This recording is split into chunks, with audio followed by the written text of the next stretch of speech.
Hi, this is the pre-K kindergarten Sunday school lesson for this coming Sunday, November 24th at 10 o'clock in the little child care classroom in the sanctuary building.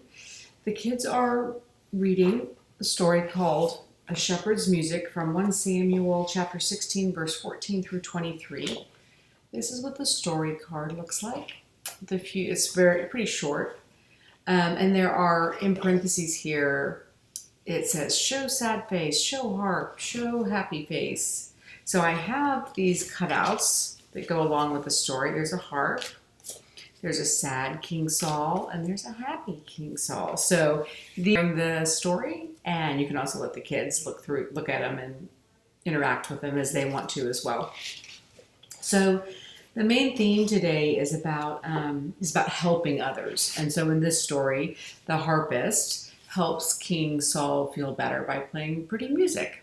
Very simple, very easy. Keep it at that for the story level.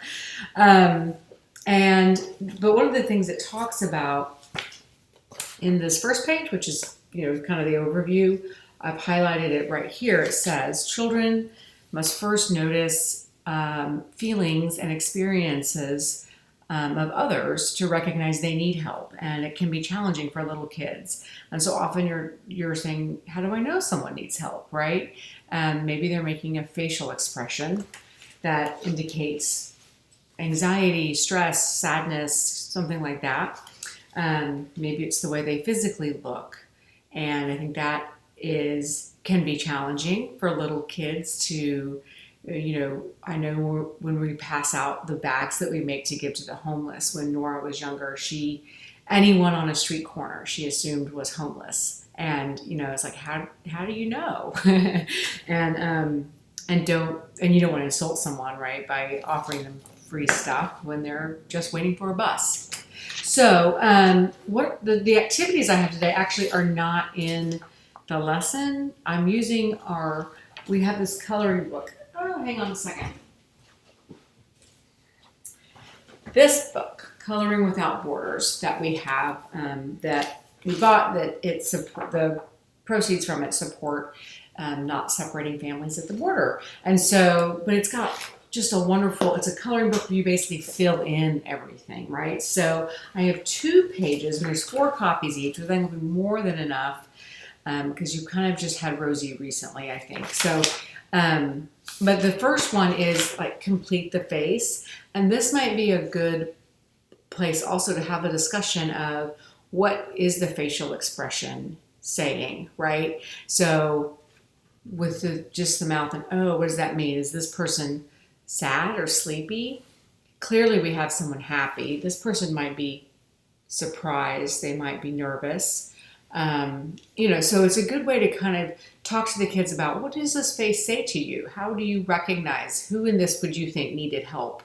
And then they can add hats and hair and other things. They show examples up here of what they can do to the faces to complete them.